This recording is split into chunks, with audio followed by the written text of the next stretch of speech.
Hello, I'm MBX Toycat, and welcome back to the video. Today I have some more exciting, exclusive Battle Mode gameplay to share with you. And the reason I'm doing this is because I wanted to explain the difference between Battle Mode, which is a console-exclusive game mode, and the Hunger Games, or Survival Games, a game mode you'll see a lot on the PC and Pocket Edition versions of the game. I've played a lot of the two versions now, and although I see a lot of people try to compare the two, I think it's the differences that really make Battle Mode special, and today I wanted to go through 5 such differences. So that's what we're doing. Hopefully you'll do enjoy the video. If you do, like it and let me know, because it helps out the channel a lot, and lets me know you do want to see more Battle Mode content, because I can keep it coming as long as you guys want to see it. But with that said, let's get straight into the first difference. Also, this is my second ever game, so I make a lot of mistakes. But yeah, let's get straight into the first big difference, which I really like, which is to do with your inventory. So we'll pause on this chest, by the way, just to show you that, one, every chest has a take everything button. This is something that just makes the game so much easier to play, at least, because it's not down to whoever can mouse over all the stuff first. It's down to whoever can, press the button first and actually get in the chest first. Something I think is a nice little change. But it's not just down to, oh, get in the most chests, win the game that way, because they also kind of fix a real big issue that most PC servers will have, where, it's down to whoever gets the most luck and the most chests, they kind of win the game. Instead, you've got a limited size inventory. You only have 9 slots, which means you have to be really careful about everything you take. I mean, in this case,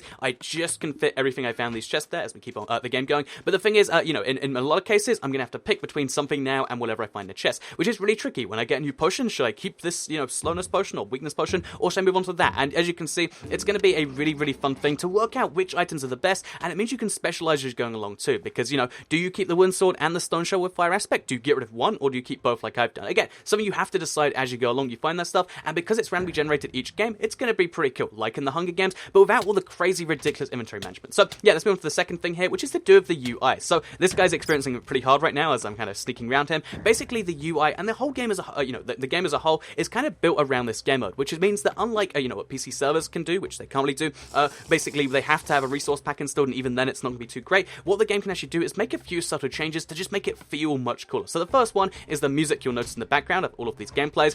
They add some exclusive battle mode music, which does kind of fit the feel so well of like you are in this arena, you are battling to the death, and I think that's pretty cool. But as well as that, there's also the fact that that you can see how many players are alive just at the top of your hotbar. You can even see which players are alive if you check it, and that's something I think is really, really cool. So yeah, the damage indicator, the lights, the music, it's all determined based. It's all actually managed to be changed based on that whole thing, which I think is pretty cool. So anyway, let's move on to the next one here as we get into this big fight with I think that's Cyclist Steve right there, or I don't know what his name is, but yeah, unfortunately, try to drink a potion mid-fight, not a very good idea. So yeah, the next change here is actually to do with chests. So you'll notice every now and then in the top right, it'll show a little chest icon, and it looks a little bit like the saving icon, but much, much bigger. It just happened right there with a sword coming out. That is to show that some chest across the map has been refilled. So you can see actually in the distance there, you could see there was some yellow sparks coming out of that chest.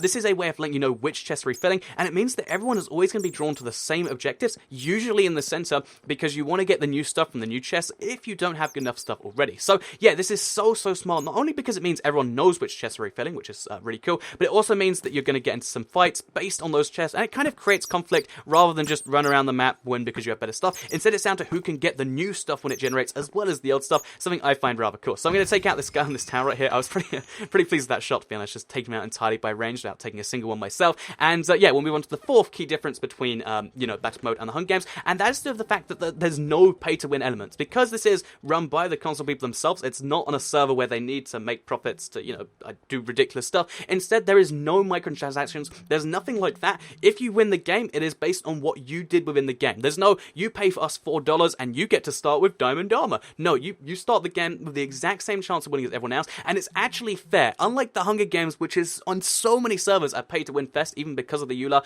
on the console edition, if you are better at the game, you will win it, presumably. I mean, there's some luck involved, of course, but it's all down to in the game. It's not down to how much you pay, and this is something I think is just so needed. It's like, I get so annoyed when I'm playing Pocket Edition, because I'm not willing to pay $7 just to increase my odds and kind of cheat everyone over, and that is why I am so happy there are no microtransactions, nothing like that. There will be map packs, of course, which do cost money, but they don't increase your in-game odds of winning at all. They're just more maps to play on, and that is something I am so happy with. So yeah, that is the fourth key change between the console edition and the the Battle Mode and the Hunger Games. And the final change here is one I think is really cool, because most of the time when you go on a server, you don't have any option to change what's going on in the Hunger Games. You just have to go into a 24-player game. With the console with the console version of Battle Mode, you actually can change the settings. So when you're playing with friends, and to some extent when you're playing online, you can actually change the settings, as you'll see right here. So you can do a whole bunch of different things, and these settings are cool for a lot of reasons. They like to change whether people spectate as bats. They like to turn off skins if you think they're too OP, which is something pretty useful, of course. They like to change the round length. They allow you to change how fast people lose hunger. So if you really like the fast-paced, maps, the fast-paced games, you can set hunger rate to high, and the hunger will go down much, much faster, so you need food to survive. Or, if you don't like that stuff, you can turn it off and you can make it much lower, so you only really kind of want food. Again, you can change that. You can change item respawn mount, you can change the grace period, you can change so much stuff, and yeah, all of that combines to make battle mode way, way better than Hunger Games. The reason I am so excited is because we finally have a proper way to play the Hunger Games on any platform. Like I said, on the PC, unless you're setting up your own server, you're gonna run into microtransaction garbage. The game is not built for it, and on the console, there's better, there's better inventory. The inventory system is actually a challenge. There's music, which makes the game feel cooler. There's our damage indicator. You can know who's alive and who's not just by looking at your hotbar, and all of that combines to make me very excited for the next update, and hopefully all of you are too after this video. So I hope you did all enjoy this. Again, if you want to see more battle mode footage, please do like the video and let me know, because it helps out the channel and lets me know you do like all of this stuff that I've been doing on my channel. Otherwise, share it if you really liked it, and subscribe if you're new around here. I make videos like this one every single day on my channel, and if subscribed, you'll see them daily on your homepage. Thank you all very much for watching, and goodbye.